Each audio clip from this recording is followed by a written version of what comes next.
2 Kings 12. Joash repairs the temple. In the 7th year of Jehu, Joash became king, and he reigned in Jerusalem 40 years. His mother's name was Zibiah, she was from Beersheba. Joash did what was right in the eyes of the Lord all the years Jehoiada the priest instructed him. The high places, however, were not removed, the people continued to offer sacrifices and burn incense there. Joash said to the priests, "Collect all the money that is brought as sacred offerings to the temple of the Lord, the money collected in the census, the money received from personal vows and the money brought voluntarily to the temple. Let every priest receive the money from one of the treasurers, then use it to repair whatever damage is found in the temple." But by the 23rd year of King Joash the priests still had not repaired the temple. Therefore King Joash summoned Jehoiada the priest and the other priests and asked them, "Why aren't you repairing the damage done to the temple? Take no more money from your treasurers, but hand it over for repairing the temple." The priests agreed that they would not collect any more money from the people and that they would not repair the temple themselves.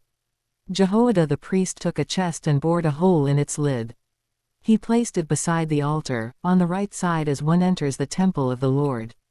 The priests who guarded the entrance put into the chest all the money that was brought to the temple of the Lord. Whenever they saw that there was a large amount of money in the chest, the royal secretary and the high priest came, counted the money that had been brought into the temple of the Lord and put it into bags. When the amount had been determined, they gave the money to the men appointed to supervise the work on the temple. With it they paid those who worked on the temple of the Lord, the carpenters and builders, the masons and stonecutters. They purchased timber and blocks of dressed stone for the repair of the temple of the Lord, and met all the other expenses of restoring the temple. The money brought into the temple was not spent for making silver basins, wick trimmers, sprinkling bowls, trumpets or any other articles of gold or silver for the temple of the Lord. It was paid to the workers, who used it to repair the temple. They did not require an accounting from those to whom they gave the money to pay the workers, because they acted with complete honesty.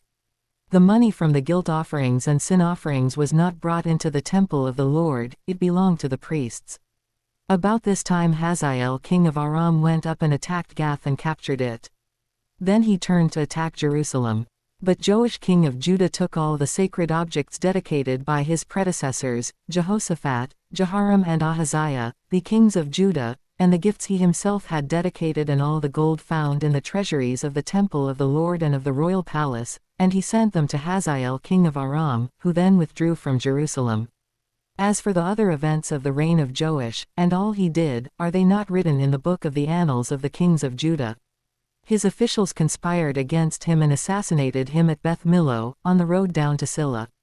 The officials who murdered him were Jozabad son of Shemeth and Jehozabad son of Shomer.